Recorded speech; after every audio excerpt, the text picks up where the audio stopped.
नमस्कार दोस्तों, आप सभी का स्वागत है आपके अपने YouTube channel GS with Dineshan में। तो दोस्तों, पिछली वीडियो में हमने बात करी थी भारत के संवैधानिक इतिहास की, किस तरह से पृष्ठभूमि तैयार हुई थी और किस तरह से ईस्ट इंडिया कंपनी भारत आगमन हुआ, किस तरह से वो बनी थी, क्या क्या कारण थे भारत आने के। उसके बाद उस कंपनी ने भारत में तो युद्ध लड़े थे, हमने उसकी चर्चा की थी, चाहे वो बक्सर का युद्ध हो या उससे पहले का प्लासी का युद्ध। उसके बाद देखा था हमने आपको कि ईस्ट इंडिया कंपनी अपनी जब मनमानी कर रही थी, तब उस मनमानी के कारण ब्रिटिश क्राउन ने उस कंपनी को कंट्रोल करने के लिए अपने कुछ नियम भेजे या कंपनी को रेगुलेट करने के लिए कुछ नियम भेजे। उसी को हमने कहा था रेगुलेटिंग एक्ट। दोस्तों, ध्यान होगा आपको, मैं थोड़ा सा फिर से याद करा देता हूँ। हमने बात करी थी 1773 रेगुलेटिंग एक्ट की, और इस रेगुलेटिंग एक्ट में मैंने आपको बताया था सुप्रीम कोर्ट की स्थापना, जिसमें एक मुख्य न्यायाधीश और 4 अन्य न्यायाधीशों की बात की थी। इसके बाद दोस्तों, इसी में मैंने आपको बताया था बीओडी यानी बोर्ड ऑफ डायरेक्टर की स्थापना हुई थी, जो कि हमारे इकोनॉमी यानी कि आर्थिक और राजनीतिक मामले देखती थी। और तीसरा दोस्तों, हमने चर्चा करी थी कि जो बंगाल का गवर्नर था, अब वो बंगाल का गवर्नर क्या कहलाया था? बंगाल का गवर्नर जनरल। और इसी में हमने बताया था 3 प्रेसिडेंसियां बंगाल के अधीन हो गई थी, चाहे वो बंबई हो चाहे वो मद्रास हो। तो इसके बाद दोस्तों, हमने आपको एक एक्ट पढ़ाया था 1781 का सेटलमेंट एक्ट। सेटलमेंट एक्ट में क्या था कि हम जो भी कमियां रख पाए थे या 1773 एक्ट में जो भी कमियां रही थी, उन कमियों को दूर किया था हमने किसमें? सेटलमेंट एक्ट में। तो आज दोस्तों इसके आगे की बात करेंगे हम। दोस्तों, अगर आपको वीडियो पसंद आए तो वीडियो को ज्यादा से ज्यादा लाइक और सब्सक्राइब करें और इस चैनल को ज्यादा से ज्यादा लोकप्रिय बनाएं। देखिए दोस्तों, अब हम बात करते हैं संवैधानिक इतिहास की पार्ट 2 की। आज हम बात करेंगे 1784 पिट्स इंडिया एक्ट।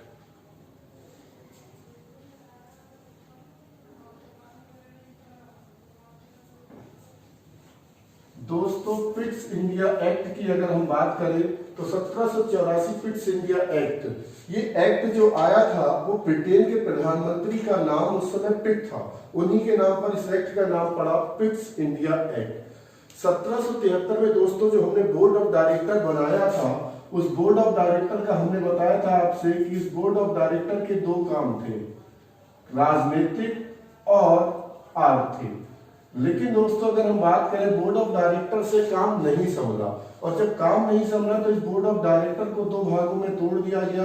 एक हमारा कहलाया बोर्ड ऑफ डायरेक्टर और दूसरा दोस्तों कहलाया बोर्ड ऑफ कंट्रोलर।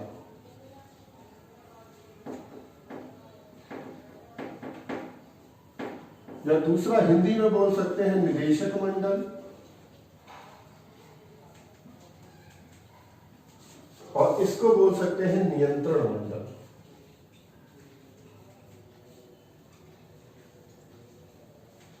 तो दोस्तों, जो board of director regulating act में बना था उससे काम संभला नहीं, तो उससे 2 हिस्सों में तोड़ दिया गया, एक निदेशक मंडल और एक नियंत्रण मंडल। जो निदेशक मंडल था, ये भारत की अगर हम बात करें तो ये आर्थिक मामलों को देखता था, और जो नियंत्रण मंडल था ये भारत के राजनीतिक मामलों को देखता था। इसके साथ ही दोस्तों, अगर इसी के एक घटना की और बात करें तो आपको ध्यान होगा, हमने जब बताया था, अगर मैं बात करूं कुछ इस तरह से भारत के मैप को अगर हम देखें, तो मैप को देखने के बाद मैंने बताया था कि जो बंगाल प्रेसिडेंसी थी, इसके अधीन कर दी गई थी बंबई और मद्रास की प्रेसिडेंसी। चूंकि बंगाल के गवर्नर जनरल पर ज्यादा कम पड़ गया था, तो उसकी सहायता के लिए रेगुलेटिंग एक्ट में बंगाल की गवर्नर की सहायता के लिए 4 सदस्यीय परिषद बनी थी। तो उस 4 सदस्यीय परिषद को यहाँ पर 3 सदस्यीय कर दिया गया, यानी गवर्नर जनरल की जो परिषद थी, उस परिषद में से एक सदस्य को निकाल कर कितना कर दिया गया? 3 सदस्य कर दिया गया। तो दोस्तों, अब बंगाल के गवर्नर जनरल की जो परिषद थी उसमें कितने सदस्य रह गए थे? तो आपको ध्यान रखना है कि उसमें 3 सदस्य रह गए थे। ये दोस्तों थोड़ी सी बात थी हमारी पिट्स इंडिया एक्ट की। आगे हम चर्चा करते हैं दोस्तों इसके बाद अगर हम बात करें तो 1793 में भी एक्ट आए थे, लेकिन हमने पहले ही कहा था कि हम केवल मुख्य मुख्य बिंदुओं को देखेंगे जहां से प्रश्न आते हैं। अगर मैं दोस्तों आगे की बात करूं तो आगे हम बात करेंगे अब 1813 राजलेख की। 1813 राजलेख, जिसे अगर आप लोग दोस्तों इंग्लिश में देखेंगे तो इसी को बोला जाता है चार्टर एक्ट। चार्टर एक्ट बोला जाता है, चार्टर एक्ट यानी कि हिंदी में राजलेख और इंग्लिश में चार्टर एक्ट। अगर दोस्तों हम 1813 के चार्टर एक्ट की बात करें तो यहाँ पर दोस्तों क्या हुआ था, कंपनी का जो एकाधिकार था वो बढ़ा दिया गया, इससे ज्यादा हमें मतलब नहीं है। लेकिन इसी की अगर हम घटना की बात करें तो इस चार्टर एक्ट में ईसाइयों को, जितने भी ईसाई थे, ईसाई धर्म के प्रचार प्रसार की छूट दी गई। यानी कि अब जितने भी ईसाई धर्म के गुरु थे वो भारत आ सकते थे और ईसाई धर्म का प्रचार प्रसार कर सकते थे। इसी के साथ दोस्तों जो कंपनी थी उस कंपनी के व्यापारिक एकाधिकार को, जो व्यापारिक एकाधिकार था, इस एकाधिकार को क्या कर दिया गया दोस्तों, समाप्त। यानी पहले क्या था, ईस्ट इंडिया कंपनी के अतिरिक्त और कोई भारत में व्यापार नहीं कर सकता था, यानी ईस्ट इंडिया कंपनी को एकाधिकार था। लेकिन इस राजलेख या चार्टर एक्ट में उस कंपनी के व्यापारिक एकाधिकार को समाप्त किया गया। लेकिन दो चीजों में अधिकार अभी भी बरकरार थे। नंबर एक, चीन के साथ व्यापार, यानी चीन के साथ व्यापार पर एकाधिकार था अभी भी ईस्ट इंडिया कंपनी का। और नंबर दो, चाय का व्यापार। इन दोनों चीजों पर अभी भी किसका था, कंपनी का एकाधिकार। दोस्तों अगला बड़ा महत्वपूर्ण प्रश्न था कि सबसे पहले भारत में शिक्षा के लिए, यानी शिक्षा पर 1 लाख रुपए खर्च करने का प्रावधान सबसे पहले किसमें दिया गया था। तो आप ध्यान रखेंगे, शिक्षा पर 1 लाख रुपए खर्च करने का प्रावधान किसमें दिया गया, 1813 के राजलेख में। इसके बाद दोस्तों हम आगे की बात करते हैं। इतनी मुख्य चीजें हैं जो आपके प्रश्न बन सकते हैं। आगे की बात करते हैं दोस्तों। अब हम बात करते हैं 1833 की। 1833 चार्टर एक्ट या फिर राजलेख। आप लोग परेशान मत होइएगा कि ये राजलेख और चार्टर एक्ट क्या है, तो बस दोस्तों हिंदी में राजलेख और इंग्लिश में हम इसे क्या कहते थे, चार्टर एक्ट। अब दोस्तों 1833 में सबसे महत्वपूर्ण प्रश्न क्या बनता है। अभी तक हमने देखा था बंगाल का गवर्नर जनरल, तो जो बंगाल का गवर्नर जनरल था, अब इस बंगाल के गवर्नर जनरल को भारत का गवर्नर जनरल बना दिया गया। अब जो बंगाल का केवल गवर्नर था उसे पूरे भारत में कानून बनाने का अधिकार मिल गया, या दूसरे शब्दों में कह सकते हैं ईस्ट इंडिया कंपनी का केंद्रीयकरण हो गया। तो भारत का गवर्नर जनरल कहलाया और इस पद पर पहले व्यक्ति जो बैठने वाले थे उनका नाम था लॉर्ड विलियम बेंटिक। तो लॉर्ड विलियम बेंटिक को यहां पर क्या कर दिया गया, भारत का पहला गवर्नर जनरल बनाया गया। यानी सबसे पहले हम पढ़ेंगे बंगाल के गवर्नर। सबसे पहले बंगाल के गवर्नर थे हमारे रॉबर्ट क्लाइव। फिर 1773 में बंगाल के गवर्नर को कर दिया गया गवर्नर जनरल और उस पद पर बैठे थे हमारे कौन, वारेन हेस्टिंग्स। उसके बाद उस गवर्नर जनरल को भारत का गवर्नर जनरल बना दिया गया और उस पद पर बैठे थे हमारे कौन, लॉर्ड विलियम बेंटिक। भारत में सती प्रथा को समाप्त करने का श्रेय आप सभी को पता है किसे जाता है, लॉर्ड विलियम बेंटिक, जिसमें हमारे भारत के समाज सेवी राजा राम मोहन राय ने साथ मिलकर इस प्रथा को समाप्त किया था। तो यहां तक की बातें आपको दोस्तों समझ में आ गई होंगी। इसके आगे हम लॉर्ड विलियम बेंटिक की बात करी हमने और राजा राम मोहन राय, तो दोनों ने मिलकर सती प्रथा को हटाया था। तो इस 1833 में आपको 2-3 मुख्य बातें मिली जिससे आपके प्रश्न बन सकते हैं। आगे आते हैं दोस्तों 1853 के राजलेख में। तारीखों को ध्यान रखिएगा, 1853 का राजलेख। ये समय था दोस्तों लॉर्ड डलहौजी का। लॉर्ड डलहौजी का नाम सुना होगा आप सभी ने। अगर मैं डलहौजी की बात करूं तो भारत में भारतीय रेलवे का जनक भी कहा जाता है डलहौजी को, क्योंकि भारत में पहली ट्रेन 1853, तारीख की बात करूं तो 16 अप्रैल 1853 को भारत में पहली ट्रेन चली थी मुंबई से ठाणे के लिए। इसीलिए इसे बोला जाता है क्या, भारतीय रेलवे का जनक। तो दोस्तों दूसरी चीज 1853 के राजलेख में अगर मैं बात करूं तो सिविल परीक्षा यानी सिविल सेवा परीक्षाओं की शुरुआत यहीं हुई। सिविल सेवा परीक्षा की शुरुआत हुई, मतलब अब ईस्ट इंडिया कंपनी के उच्च अधिकारी पद पर जाने के लिए पहले केवल सोर्स की जरूरत पड़ती थी, लेकिन अब अगर इसके किसी भी अच्छे पद पर बैठना है तो आपको एक सिविल परीक्षा पास करनी होगी, जैसे आप कहते हो कंपटीशन पेपर पास करना होगा, और इसके बाद ही आप इस पद पर जाएंगे। तो इस पद पर आपको ध्यान रखिएगा, सिविल सेवा पास करने वाले पहले भारतीय थे सत्येंद्र नाथ टैगोर और दूसरे थे सुभाष चंद्र बोस। लेकिन गांधी जी के जब हम आंदोलन पढ़ेंगे आधुनिक भारत में, जैसे आपने देखा था असहयोग आंदोलन, तो असहयोग आंदोलन में सुभाष चंद्र बोस ने उस नौकरी को छोड़ दिया था। लेकिन मगर आपसे प्रश्न आता है, पहला भारतीय जिसने सिविल सेवा परीक्षा शुरू की या पास की थी, तो आप नाम ध्यान रखिएगा, उनका नाम था सत्येंद्र नाथ टैगोर। आगे दोस्तों बात करते हैं, 1853 में ही हड़प नीति चली। हड़प नीति मतलब कुशासन का आरोप, जो हड़प नीति का जो जनक था उसको कहा जाता है डलहौजी। यानी भारत में पहली ट्रेन चली, कंपनी के अधिकारों को भी बढ़ाया गया, लेकिन हमारे लिए जो जरूरी है सिविल सेवा परीक्षाओं की शुरुआत और हड़प नीति की शुरुआत कर दी किसने, डलहौजी। दोस्तों इसको बताने का एक अलग कारण है। कारण क्या है, क्योंकि यहीं से एकदम से भारत की राजनीति में बहुत सा बड़ा बदलाव आया। बहुत बड़ा बदलाव हम कह सकते हैं, क्यों? जैसे कि अगर इसकी बात करूं तो यहां पर जब 1853 की बात करें तो इसके बाद दोस्तों भले आपको पढ़ाई जाएगी हिस्ट्री में, लेकिन हम थोड़ी बहुत चर्चा कर सकते हैं 1857 क्रांति, जिसे प्रश्न आया था कि 1857 क्रांति को भारत की पहली संग्राम या स्वतंत्रता संग्राम किसने कहा था, तो नाम ध्यान रखिएगा दोस्तों, वीडी सावरकर। दोस्तों 1857 क्रांति हुई, आप सभी ने सुना होगा। अगर इस क्रांति की बात करें तो इस क्रांति के बहुत सारे राजनीतिक कारण थे,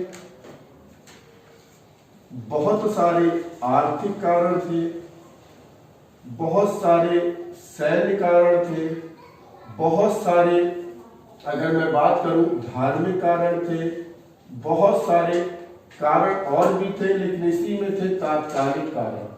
देखिए मैं दोस्तों थोड़ी बहुत चर्चा इस पर कर देता हूं, जिसपे आपकी केवल चर्चा हो जाए, आपको इस विषय के बारे में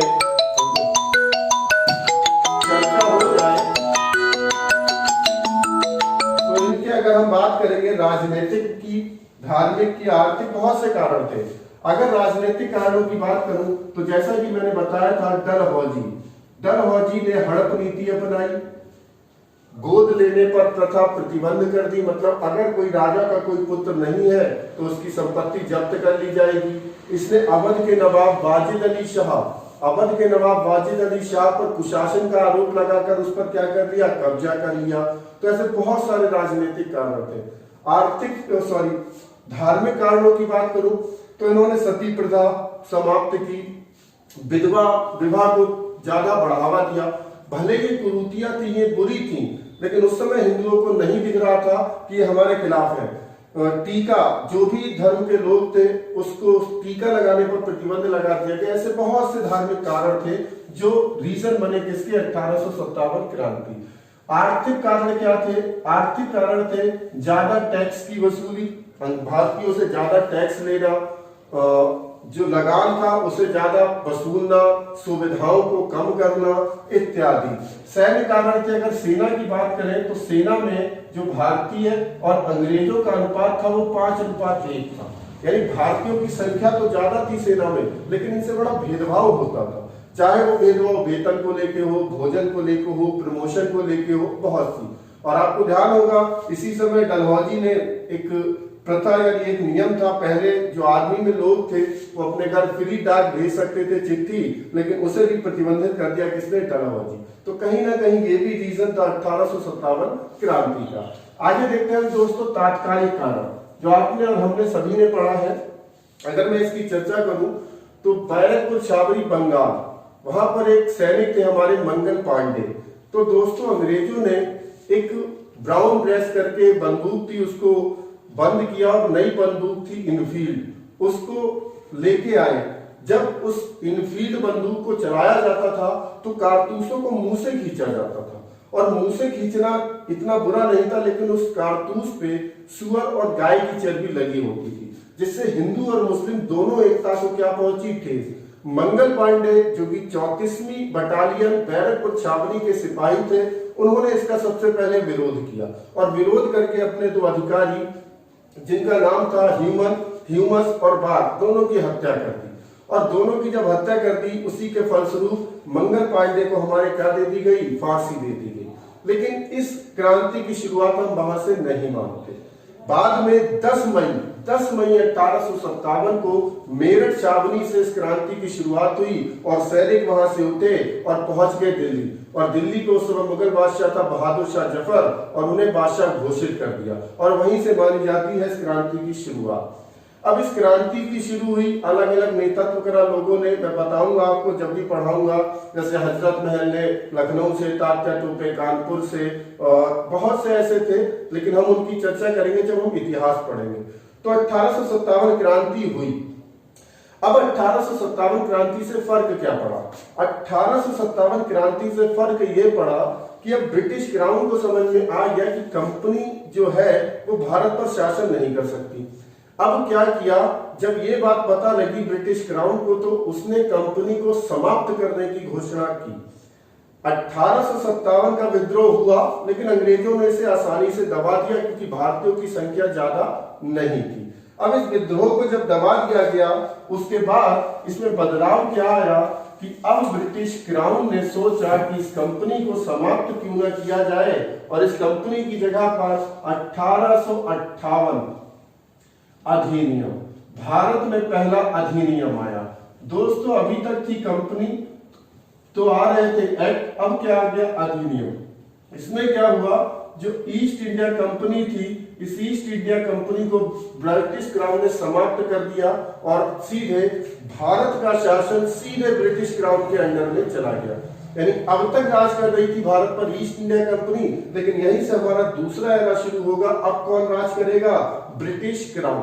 तो ईस्ट इंडिया कंपनी जब समाप्त हुई, तो जो हमने अभी चर्चा करी थी, बोर्ड ऑफ डायरेक्टर समाप्त, बोर्ड ऑफ कंट्रोलर समाप्त।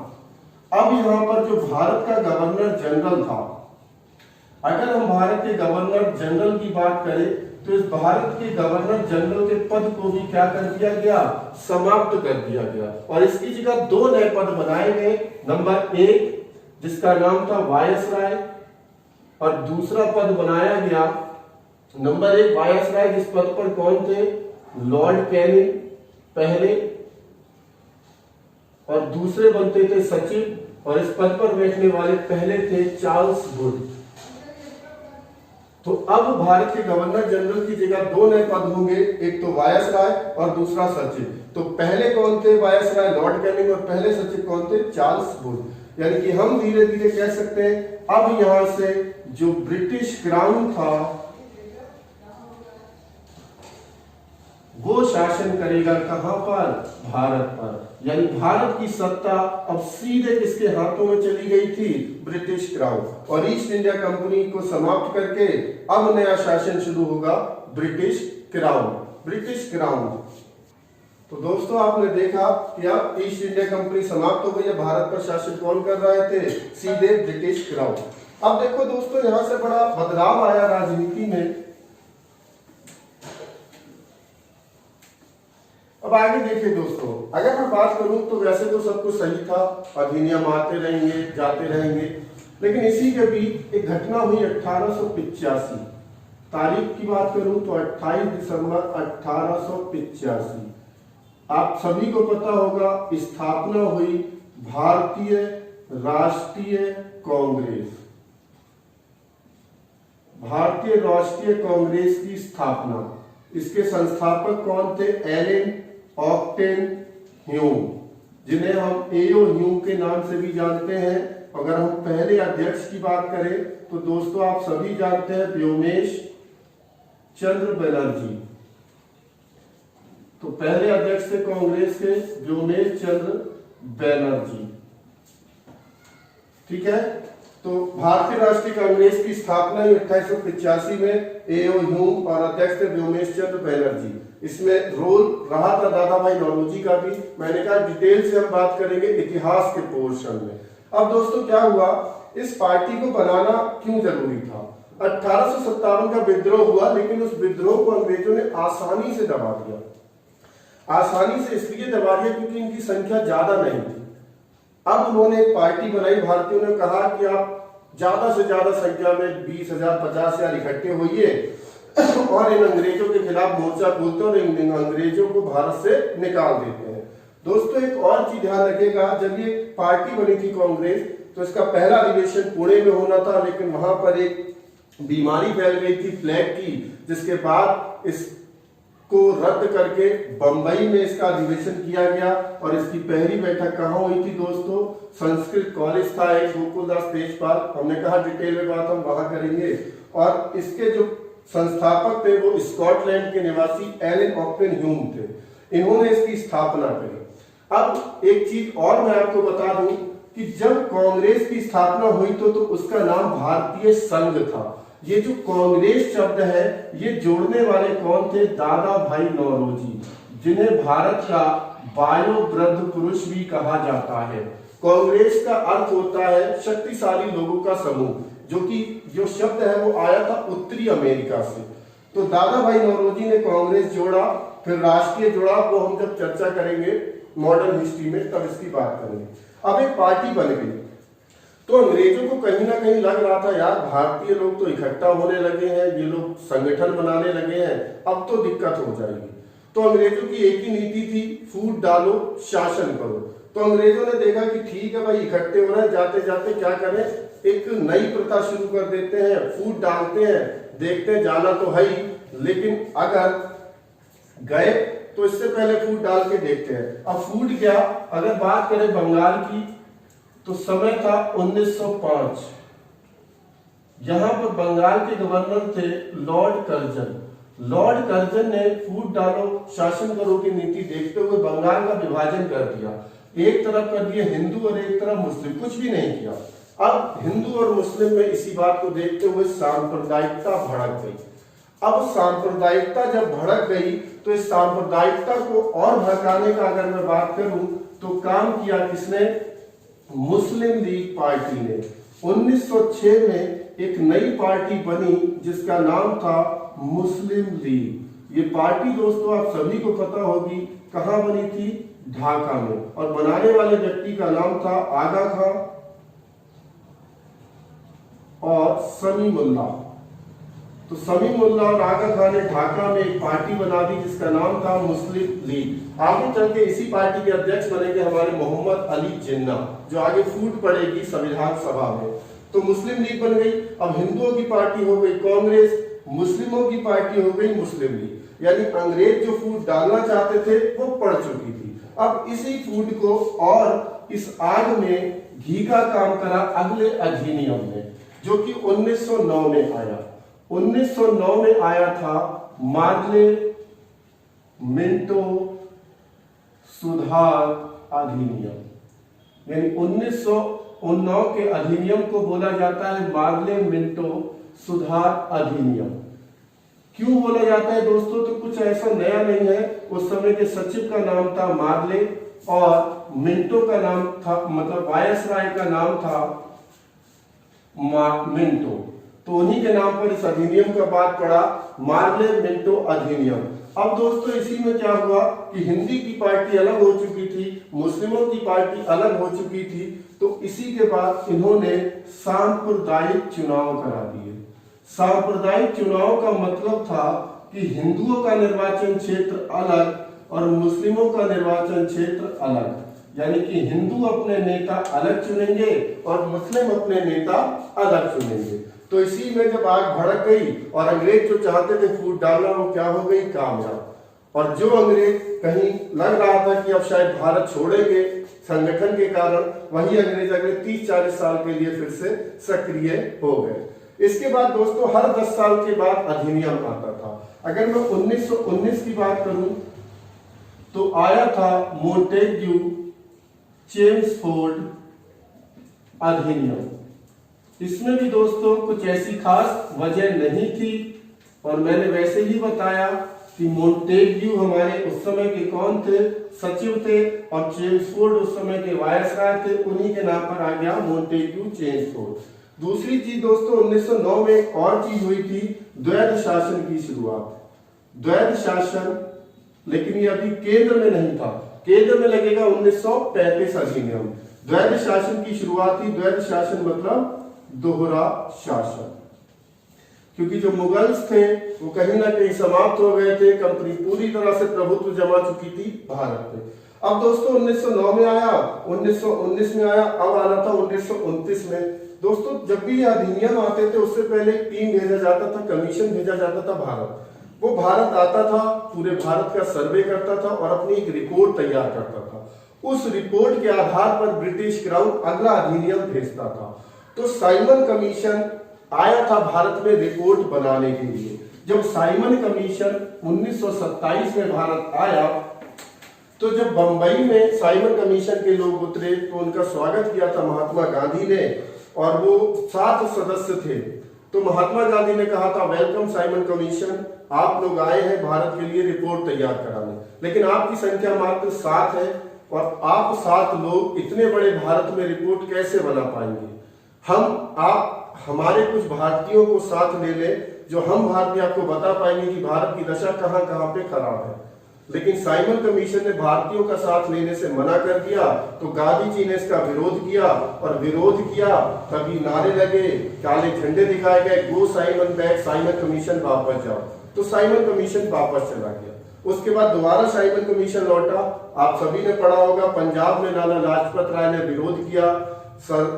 सैंडर्स ने, एक पुलिसकर्मी सैंडर्स थे, उनके कहने पर लाठीचार्ज हुई, और लाठीचार्ज से हमारे लाला लाजपत राय जी बुरी तरह घायल हो गए, और 17 दिन बाद उनकी क्या हो गई, मृत्यु। जब ये बात जो हमारे क्रांतिकारी थे, हिंदुस्तान रिपब्लिकन के लोग, यानी दूसरे शब्दों में कहे भगत सिंह, तो भगत सिंह और जतिन दास और भी चंद्रशेखर आजाद अभी नहीं मिले थे, तो भगत सिंह, जतिन दास इत्यादि लोगों ने मिलकर सैंडर्स की हत्या कर दी। पहली गोली भगत सिंह ने चलाई। इस घटना में जतिन दास को गिरफ्तार किया गया, और उन्होंने जेल में 64 दिन की भूख हड़ताल की, और भूख हड़ताल के बाद उनकी मृत्यु हो गई। पहला क्रांतिकारी जिसकी भूख हड़ताल से मृत्यु हुई थी वो थे जतिन दास। तो इन सभी की चर्चा हम डिटेल से करेंगे। दोस्तों आपको इतना बताऊंगा जो शायद आपने ना सुना हो, और बहुत सारी किताबें पढ़ने के बाद आपको मिलेगा, लेकिन मैं सारी चीजें आपको एक एक करके सब बताता रहूंगा, और बिल्कुल फैक्चुअल, हर चीज बिल्कुल करेक्ट होगी। तो दोस्तों अब क्या हुआ, लेकिन हम पॉलिटी की बात पे वापस आते हैं। 1909 अधिनियम हो गया। अब साइमन कमीशन की रिपोर्ट तो बन नहीं पाई, तो फिर अधिनियम कैसे आ जाए। तो आपको ध्यान होगा फिर कराए गए गोलमेज सम्मेलन 1930, 31, 32 में। तो इन तीनों गोलमेज सम्मेलन जिससे प्रश्न बनते हैं, B.R. अम्बेडकर तीनों में गए थे। उन्हीं के साथ एक व्यक्ति थे टीपी संपुरू। टीपी संपुरू ऐसे व्यक्ति थे जो B.R. अम्बेडकर के अतिरिक्त तीनों गोलमेज सम्मेलन में शामिल हुए थे। तो सभी को पता होगा गांधी जी द्वितीय में शामिल हुए, या कांग्रेस द्वितीय में शामिल हुई। शुरू के 2 गोलमेज सम्मेलनों में मोहम्मद अली जिन्ना गए थे। तो ये सारी चीजें आपको पता ही होंगी दोस्तों। अब क्या हुआ, तीनों गोलमेज सम्मेलन को एक ब्यौरा तैयार किया गया और भारत में भेजा गया 1935 भारत शासन अधिनियम। दोस्तों अब तक हम लोग जितना भी पढ़ के आए हैं वो सारा एक तरफ, और 1935 भारत शासन अधिनियम एक तरफ। दोस्तों ध्यान रखिएगा, जब हम संविधान सभा की बात करेंगे, संविधान निर्माण की बात करेंगे, तो जो भारत का संविधान है वो 80% कॉपी है हमारे किसके, 1935 इंडियन गवर्नमेंट एक्ट जब अधिनियम की। 1935 अधिनियम में दोस्तों 1 अप्रैल 1935 को ही भारत में स्थापना हुई आरबीआई की, रिजर्व बैंक ऑफ इंडिया जिसे आज आप देखते हैं, उसकी स्थापना इसी अधिनियम के तहत हुई। और अगर हम कहें भारत से म्यांमार कब अलग हुआ था, तो म्यांमार को अलग किया गया था इसी अधिनियम के तहत। इसी अधिनियम के तहत अगर हम बात करें तो दोस्तों केंद्र में द्वैध शासन लगाया गया। यानी आपसे पूछेगा केंद्र में द्वैध शासन कब लगाया गया था या किस अधिनियम में, तो 1935 अधिनियम। वर्तमान में भी केंद्र में द्वैध शासन है, ये बिल्कुल वैसा ही लिया गया है, किससे, 1935 अधिनियम। दोस्तों मैंने इससे पहले वाले क्लास में बताया था कि 1774 में हुई थी सुप्रीम कोर्ट की स्थापना। लेकिन अगर हम आज अपने वर्तमान सुप्रीम कोर्ट की बात करें तो ये उसका उत्तराधिकारी नहीं है, ये उत्तराधिकारी है फेडरल कोर्ट का। ये फेडरल कोर्ट की स्थापना, तो आपसे पूछेगा फेडरल कोर्ट की स्थापना कब हुई थी, तो दोस्तों 1935 अधिनियम में। यही फेडरल कोर्ट वर्तमान उत्तराधिकारी है हमारे सुप्रीम कोर्ट का। अगर आपसे पूछे भारत के सुप्रीम कोर्ट का उत्तराधिकारी किसका है, तो फेडरल कोर्ट। इसकी स्थापना अधिनियम में हुई थी, लेकिन इसने कार्य जारी किया था 1 अक्टूबर 1937 को। तो ध्यान रखिएगा दोस्तों। दूसरी चीज, इसी फेडरल कोर्ट के आखिरी जज थे हीरालाल जे कानिया, जो कि हमारे सुप्रीम कोर्ट के पहले जज बने, फेडरल कोर्ट के ही आखिरी। दोस्तों इसे हमने सुप्रीम कोर्ट इसलिए नहीं कहा क्योंकि इसके खिलाफ अगर यहाँ केस हार जाते थे तो आप अपील कर सकते थे, कहां पर, लंदन में। यही कारण था कि इसे हमने क्या नहीं कहा, फेडरल कोर्ट कहा, सुप्रीम कोर्ट नहीं कहा। ठीक है दोस्तों, तो मैं उम्मीद है कि आपको इतनी सारी बातें समझ में आ गई होंगी। आगे दोस्तों अगर हम बात करें तो 1934 में आया था अगस्त प्रस्ताव। 1934 अगस्त प्रस्ताव की बात हम आगे करेंगे संविधान निर्माण के समय। दोस्तों अधिनियम की बात करूं तो लास्ट में यहां पे करूंगा कि 1947 में एक भारत शासन अधिनियम आया जिसे स्वतंत्रता अधिनियम भी कहते हैं। और इसी अधिनियम में दो राष्ट्र आजाद कर दिए गए। 15 अगस्त को हो गया भारत आजाद और ठीक एक दिन पहले कर दिया गया पाकिस्तान। दोस्तों ऐसा नहीं है कि इससे बीच में कुछ नहीं हुआ। जब मैं अगला क्लास आपके लिए लूंगा संविधान सभा का, उस संविधान सभा में बात करूंगा अगस्त प्रस्ताव की, दोनों विश्व युद्ध की, अगस्त प्रस्ताव, उसके बाद कैबिनेट मिशन जो भारत आया था जिसके तहत भारत का संविधान बना है, उन सभी की चर्चा करेंगे हम अगले क्लास में। तो उम्मीद करता हूं दोस्तों कि आपको जितनी जानकारी दी है पसंद आई होगी। अगर आपको दी गई जानकारी स्पष्ट है और पसंद आई है तो वीडियो को ज्यादा से ज्यादा लाइक करें, ज्यादा से ज्यादा शेयर करें। अगर आप मेरे चैनल पे नए हैं तो चैनल को सब्सक्राइब करें और ज्यादा से ज्यादा प्यार दें, जिससे मैं आने वाली वीडियो का मोटिवेशन प्राप्त कर सकूं। Thank you.